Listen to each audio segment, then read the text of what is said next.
আমার আলোচনার বিষয় মেয়েরা হস্তমৈথুন করলে কি কি ক্ষতি হয়। দেশের এবং প্রবাসের ভাই বোনদের প্রতি সালাম।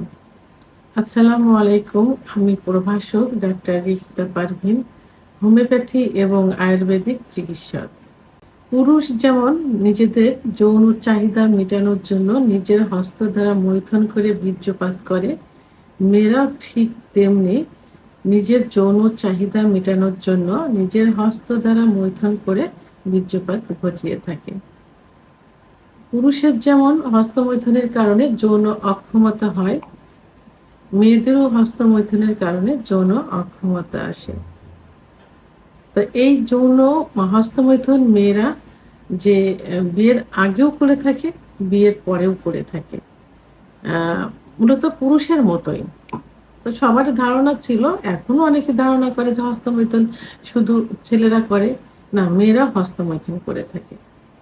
আর হস্তমৈথুন ইসলামের দৃষ্টিতে সম্পূর্ণ নিষিদ্ধ। এই জন্য হস্তমৈথুনকে কখনো সাপোর্ট করা যাবে না, হস্তমৈথুন থেকে বিরত থাকতে হবে। তো এখন মেয়েরা যদি হস্তমৈথুন করে থাকে, মেয়েদের যৌন চাহিদা আছে এবং তারা যদি হস্তমৈথুন না করে, মাসে একবার দুবার, মেডিকেল সায়েন্স অনুযায়ী বলছি, তাহলে কিন্তু অতিরিক্ত স্বপ্নদোষ হবে। আর অতিরিক্ত স্বপ্নদোষ এটা সব থেকে বেশি ক্ষতিকর হয়, কারণ পর্যাপ্ত পরিমাণ লিকুইড বের হয়, বীর্য বের হয় এবং ব্রেনের উপরে যেটা ইফেক্ট করে থাকে। এই জন্য হস্তমৈথুন মাসে 1 থেকে 2 বার করা যেতে পারে, সেটা খুবই সতর্কতা অবলম্বন করে করতে হবে। পুরুষেরও যেমন সতর্কতা অবলম্বন করতে হবে, মেয়েদেরও সতর্কতা অবলম্বন করতে হবে। বিশেষ করে হাতের নখগুলো যেন না থাকে, অর্থাৎ চারিগুলো কেটে ফেলতে হবে সুন্দর করে, কোথাও যেন আঘাত না লাগে। এবং যেটা দ্বারা হাতের বিকল্প যেটা দ্বারা করবে, সেটা যেন অত্যন্ত পরিষ্কার পরিচ্ছন্ন হয়, সেখানে যেন জীবাণু আক্রমণ করতে না পারে। এটা আসলে করা যাবেই না। এটা ইসলামের দৃষ্টিতে নিষিদ্ধ, একটা মান সম্মানের একটা বিষয়। কারণ পুরুষ করে একরকম, মেয়েরা করে যদি বুঝতে পারে, তাহলে কিন্তু সমাজে স্বামীর কাছে কারোর কাছে কিন্তু সম্মান থাকবে না, মুখ দেখাতে পারবে না। ছেলেদেরটা অনেকে কিন্তু মেনে নেয়, মেয়েদেরটা কিন্তু একদমই মানা যাবে না। তারপরেও যদি করে থাকে, সেই ক্ষেত্রে আমি সতর্কতা বললাম। এখন অবিবাহিত মেয়ে যারা যৌন মিলন করে থাকে, হস্তমৈথুন করে থাকে, তাদের কি হয়? তাদের যে যোনিপথ, এই যোনিপথ কিন্তু লুজ হয়ে যায়। অনেক মেয়েরা কিন্তু এখন এই মানে অবিবাহিত মেয়ে 16, 17, 20 বছরের মেয়েরা কিন্তু চিকিৎসার জন্য আসে। কারণ তারা নিজেরাই স্বীকার করে যে আমরা অতিরিক্ত হস্তমৈথুন করে যোনিপথ একেবারে লুজ করে ফেলেছি। এখন গার্ডিয়ান বিয়ে দেবে, বিয়ে করতে গেলে আমরা বাসর ঘরে গিয়ে ধরা পড়ব। অর্থাৎ মেয়েদের যে সতীচ্ছেদ পর্দা থাকে, এই সতীচ্ছেদ পর্দা কি হয়ে যায়, অনেক সময় লুজ হয়ে যায়, অনেক সময় চিড়ে যায়। তো বিয়ের পরে কিন্তু ওইটা সেই ইটা থাকে না, কুমারিত্ব কিন্তু থাকে না। তাহলে এটা হস্তমৈথুনের কারণেই কিন্তু এটা হয়ে থাকে। এখন হস্তমৈথুন করতে গিয়ে দেখা গেল যে যোনিপথের যে ওয়াল থাকে, সেই ওয়ালে কোনো রকম আঘাত লাগলো, হাতের নখ দ্বারা বা চারি দ্বারা আঘাত লাগলো, যে কোনো আঘাত লাগলো, পর্যাপ্ত পরিমাণ রক্তক্ষরণ হবে। তো সেই রক্তক্ষরণে কিন্তু রক্ত শূন্যতা হয়ে যাবে, এদিকে খেয়াল রাখতে হবে। মহিলাদের যৌন উত্তেজনা উঠানোর জন্য যে প্রধান যে পয়েন্টটা থাকে, ক্লাইটোরিস, যেখানে অতিরিক্ত ঘর্ষণ দিলে, অর্থাৎ স্বামীর পুরুষাঙ্গ দ্বারা ঘর্ষণ দিলে কিন্তু যৌন উত্তেজনা আসে। সেই ক্লাইটোরিসে কিন্তু সেই যৌন উত্তেজনার যে অনুভূতিটা কিন্তু কমে যাবে। কি হবে? বিয়ের পরে যে এর প্রভাব পড়বে, তখন কিন্তু ওই সহবাসে গেলে সহবাসের ইচ্ছা থাকবে না, স্বামীর যৌন মিলন করার ইচ্ছা থাকবে না। ইচ্ছা না থাকলে তো অর্গাজম হবে না, অর্গাজম না হলে ওখান থেকে কামরাজ বের হবে না, ফলে যৌন মিলনে জ্বালাপোড়া অনুভব করবে, ব্যথা অনুভব করবে। তো ক্লাইটোরিসের এই অনুভূতি শক্তিটা নষ্ট হয়ে যায় হস্তমৈথুন করলে। অনেক সময় হস্তমৈথুন করতে গিয়ে দেখা যায় যে, যে জীবাণু থাকে যেটা দ্বারা হস্তমৈথুন করে অর্থাৎ নখ দ্বারা হস্তমৈথুন করলে অনেক জীবাণু থাকে। সেই জীবাণুটা জরায়ুর মুখে আ উম আ ইনফেকশন করতে পারে।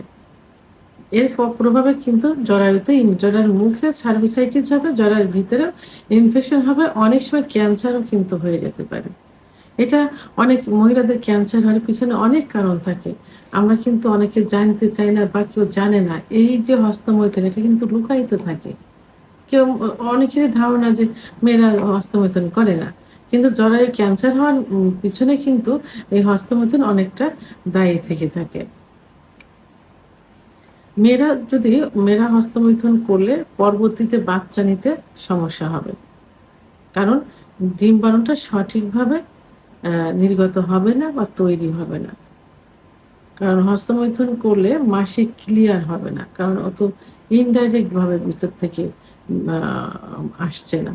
কামরস আসছে না বা লিগ্যাল ওয়েতে না বা ওখান থেকে বীর্যপাত লিগ্যাল ওয়েতে হচ্ছে না। যে কারণে কি হবে পিরিয়ডটা ক্লিয়ার হবে না। পিরিয়ড ক্লিয়ার না হলে ওখানে আ ওভারিয়ান সিস্ট হবে, পিসিওএস হবে এবং ওখানে ডিম্বাণু সঠিকভাবে তৈরি হবে না। যে কারণে বন্ধ্যাত্বে পরিণত হবে। আর আ ও হস্তমৈথুন যদি মেয়েদের নেশায় পরিণত হয়ে যায়, ছেলেদের তো একরকম বাইরে থাকে, বন্ধুদের সঙ্গে থাকে, ভিতরে থাকে, একটা রুমের ভিতরে থাকে। আর মহিলারা কিন্তু সংসার করে। তো যদি হস্তমৈথুন নেশা হয়ে যায় তাহলে সংসারের প্রতি কোনো টান থাকে না। কখন স্বামী বাইরে যাবে, কখন শ্বশুর-শাশুড়ি যাবে কি বাবা-মা যাবে, কখন একা একটা সময় পাবো, এই সময়টা খুঁজতে থাকে। যে কারণে ফ্যামিলির সঙ্গে সম্পর্ক নষ্ট হয়।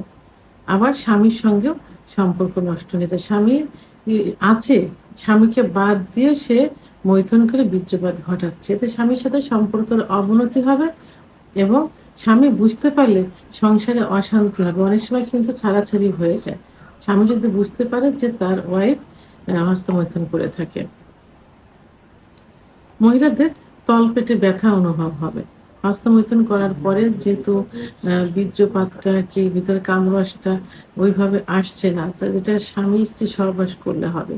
যে কারণে অনেক সময় তলপেটে ব্যথা অনুভব হয় এবং হস্তমৈথুন করার কারণে যে ছত্রাকের আক্রমণ ঘটে।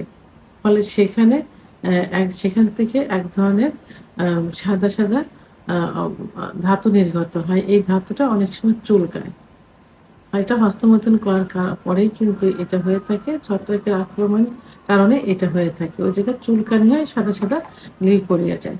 এবং পুরুষের মতো মহিলাদের যে যৌন অক্ষমতা আসে এটা হস্তমৈথুনের কারণেই কিন্তু চলে আসে। তো এ সম্পর্কে অনেকের ধারণা নেই। তো আমি আ আজকে একটা ফ্যামিলি যে গার্ডিয়ান থাকে, সেটা তার বাবা-মাকে উদ্দেশ্যে বলব আপনার সন্তানের দিকে, আপনার ছেলের দিকে যেভাবে কেয়ার নিচ্ছেন, আপনার মেয়ের দিকেও সেইভাবে কেয়ার নিবেন। যে মেয়ে কি করছে। দেখেন বড় ধরনের ক্ষতি হওয়ার থেকে আগের থেকে সতর্ক হওয়া উচিত। এবং ইসলামিক নিয়ম-কানুনগুলো আ মেনে চলার চেষ্টা করতে হবে। সেভাবে ছোট থেকে তৈরি করতে হবে যারা মুসলমান। ধর্মীয় অনুশাসনগুলো তাদের ভিতর আনতে হবে। আর ধর্মীয় অনুশাসনগুলো আনলেই কিন্তু এর থেকে বিরত থাকা সম্ভব। আর যারা অন্য ধর্মাবলম্বী তাদেরকেও এই যে ক্ষতিটা হচ্ছে এটা কিন্তু মুসলমান, অন্য সম্প্রদায় সবারই হচ্ছে। মানব জাতিরই কিন্তু এটা হচ্ছে।